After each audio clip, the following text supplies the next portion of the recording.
Dimanapun engkau ditempatkan, dimanapun engkau berada, percayalah ada perkenanan Tuhan di hidupmu yang membuatmu bukan jadi sandungan bagi sekelilingmu, yang membuatmu jadi berkat.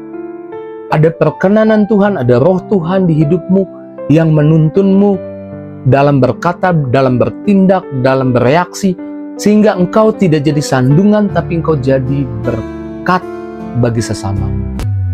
It is the time for morning with the word.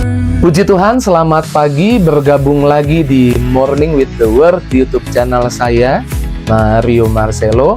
Apa kabarnya pagi hari ini? Saya percaya kita ada dalam berkat Tuhan, dan saya percaya kita semua ada dalam perkenanan Tuhan. Dan kita akan membahas tentang perkenanan Tuhan. Miliki iman, hidup kita memiliki perkenanan Tuhan. Bukan karena kita hebat, bukan karena kita kuat, bukan karena kita gagah, tapi karena kita percaya Yesus dan Yesus sudah mati buat kita. Di kayu salib, Yesus mati buat kita, mengubah kutuk jadi berkat. Sehingga di hidup kita bukan ada kutuk lagi, tapi yang ada berkat Tuhan. Di hidup kita yang ada bukan lagi permusuhan dengan Allah. Di hidup kita yang ada perkenanan Allah. Perkenanan Tuhan ada di hidup kita. Perkenanan Tuhan bukan hanya bicara tentang hal baik bisa datang di hidup kita, tapi perkenanan Tuhan juga bicara tentang kita bisa berhasil di tengah kemustahilan. Perkenanan Tuhan bicara tentang dihormati walau pernah diremehkan. Perkenanan Tuhan bicara tentang jalan yang orang lain tidak miliki, tapi orang yang memiliki perkenanan Tuhan memiliki jalan itu. Alkitab berkata dalam Wahyu 3 ayat 8, dikatakan, "Aku tahu segala pekerjaanmu. Lihatlah, aku telah membuka pintu bagimu yang tidak dapat ditutup oleh seorang pun." Perkenanan Tuhan membuka pintu yang tertutup.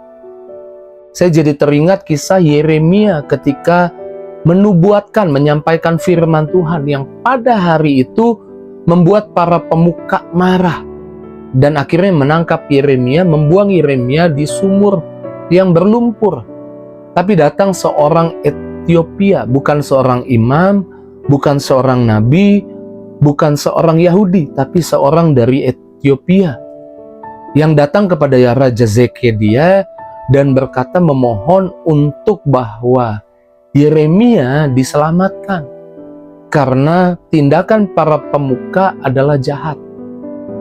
Dan Tuhan menaruh perkenanannya kepada orang ini, sehingga Raja Zedekia mengizinkan dia membawa 30 orang yang pada akhirnya menyelamatkan Yeremia. Yeremia diselamatkan oleh orang yang mungkin gak dikenal. Bukan seorang nabi, bukan seorang dari kalangan Israel atau Yahudi, tapi seorang yang dari Ethiopia. Seseorang yang mungkin gak terkenal. Dengar baik, perkenanan Tuhan bisa membuatmu menerima jalan yang terbuka, pintu yang terbuka, melalui orang yang mungkin buat kita tidak masuk hitungan. Tapi perkenanan Tuhan selalu punya jalan, punya cara untuk membuka jalan bagi orang-orang yang berkenan di hadapannya. Miliki iman, hidupmu memiliki perkenanan Tuhan. Sama-sama pegang dadamu, bilang, di hidup saya ada perkenanan Tuhan. Hari ini ada jalan yang Tuhan akan buka buat saya. Miliki iman, hidupmu bukan memiliki kutuk, tapi memiliki perkenanan Tuhan.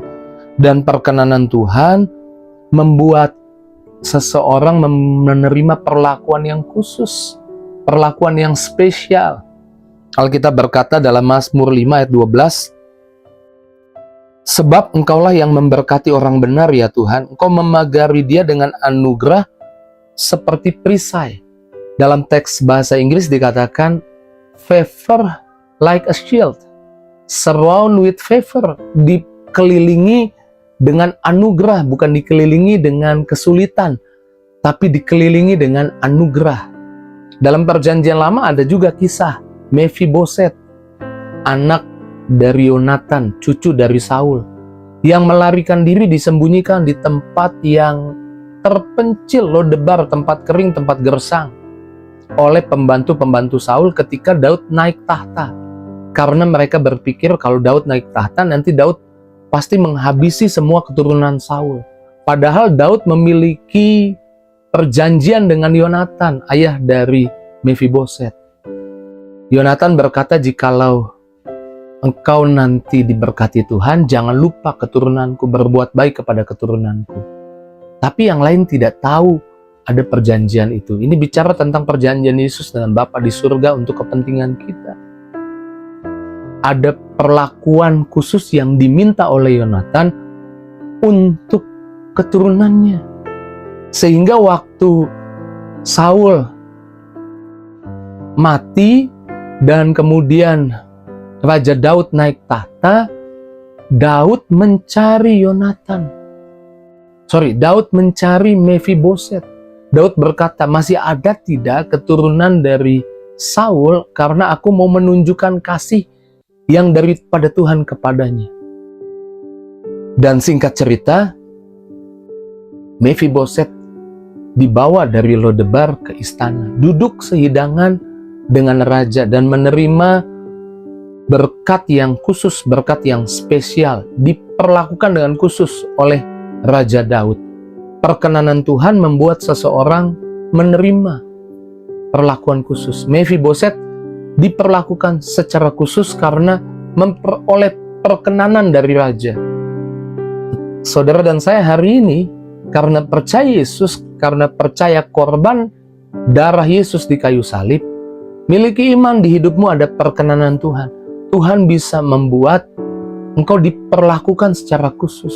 Tuhan bisa memberkatimu, Tuhan bisa buka jalan buat hidupmu, Tuhan bisa menolongmu. Perkenanan Tuhan mengelilingimu seperti perisai. Favor of God surround you, mengelilingimu, memenuhimu seperti perisai. Miliki iman, saya nggak tahu masalahmu apa, saya nggak tahu tantangan hidupmu apa. Taruh di pikiranmu, di hidupmu ada perkenanan Tuhan. Ada jalan yang Tuhan akan buka dan tangan manusia nggak bisa tutup. Di hidupmu ada perkenanan Tuhan. Tuhan bisa memperlakukanmu secara khusus. Dan di hidupmu ada perkenanan Tuhan membuatmu disukai dimanapun kau ditempatkan. Ingat, Yusuf memiliki perkenanan Tuhan. Saya percaya Yusuf aman dengan kasih bapaknya. Dan dia memiliki iman akan kasih bapaknya. Sehingga dia memiliki perkenanan Tuhan. Kejadian 39 ayat 21 dikatakan, tetapi Tuhan menyertai Yusuf. Ada perkenanan Tuhan atas Yusuf dan melimpahkan kasih setianya kepadanya. Melimpahkan kasih setia, anugerah, favor of God pada Yusuf, dan membuat Yusuf kesayangan bagi kepala penjara itu. Bahkan di penjara Yusuf disenangi, disukai. Dimanapun engkau ditempatkan, dimanapun engkau berada, percayalah ada perkenanan Tuhan di hidupmu yang membuatmu bukan jadi sandungan bagi sekelilingmu, yang membuatmu jadi berkat. Ada perkenanan Tuhan, ada roh Tuhan di hidupmu yang menuntunmu dalam berkata, dalam bertindak, dalam bereaksi, sehingga engkau tidak jadi sandungan, tapi engkau jadi berkat bagi sesamamu. Miliki iman di hidupmu ada perkenanan Tuhan. Perkenanan Tuhan buka jalan buat hidupmu. Perkenanan Tuhan membuatmu diperlakukan secara khusus. Perkenanan Tuhan menuntunmu untuk engkau jadi berkat, disukai di mana engkau ditempatkan. Bukan dibenci, bukan jadi sandungan, tapi jadi saksi Tuhan dimanapun engkau ditempatkan. Puji Tuhan, pagi ini saya percaya firman Tuhan sungguh mendorong kita untuk kita percaya di hidup kita sudah ada perkenanan Tuhan. Bukan karena kebaikan, kehebatan kita. Sudah ada perkenanan Tuhan. Karena kuasa darah Yesus. Karena korban darah Yesus. Dan karena kita percaya korban darah Yesus. Saya nggak tahu masalahmu apa, tantangan hidupmu apa. Tapi saya percaya kalau engkau miliki iman, di hidupmu ada perkenanan Tuhan. Siap-siap ada jalan yang terbuka. Siap-siap kau diperlakukan secara khusus. Siap-siap kau jadi kesukaan. Kau jadi berkat di mana engkau ditempatkan. Mari kita bersyukur buat firman Tuhan di pagi ini. Ambil waktu mengucap syukur, kita doa. Terima kasih buat firman-Mu, perkataan-Mu yang menyegarkan, yang menguatkan, yang meneguhkan kami. Kami beriman, kami percaya di hidup kami ada perkenanan Tuhan. Perkenanan Tuhan memberkati hidup kami. Terima kasih Yesus, Engkau sudah mati buat kami di kayu salib. Darah-Mu yang tercurah membuat kami berkenan. Ditinggikan nama-Mu, diagungkan nama-Mu. Seharian ini Tuhan berkati anak-anak-Mu. Kalau ada yang sakit Tuhan sembuhkan, yang lemah Tuhan kuatkan, yang susah Tuhan hibur. Bahkan setiap harapan, setiap doa, mari Tuhan kabulkan. Di dalam nama Yesus kami doa bersyukur, haleluya. Sama-sama katakan, amin. Perkenanan Tuhan ada di hidup saya bukan karena saya punya jasa sama sorga, tapi perkenanan Tuhan ada di hidup saya karena perbuatan Yesus di kayu salib lebih dari cukup untuk membuat saya berkenan di mata Bapa. Jika itu responmu, tulis di kolom komentar. Dan jika engkau mau titip doa, tulis juga di kolom komentar. Dan kalau saya kasih jempol, itu artinya saya merespon dan saya sudah mendoakan. Dan jangan lupa tinggalkan jejakmu di kolom komentar. Terus maju dalam Tuhan, bagikan link Morning with the Word di pagi ini kepada teman, sahabat, keluargamu, biar bukan cuma kamu yang diberkati, tapi banyak orang boleh diberkati. Tuhan berkati setiap kita, see you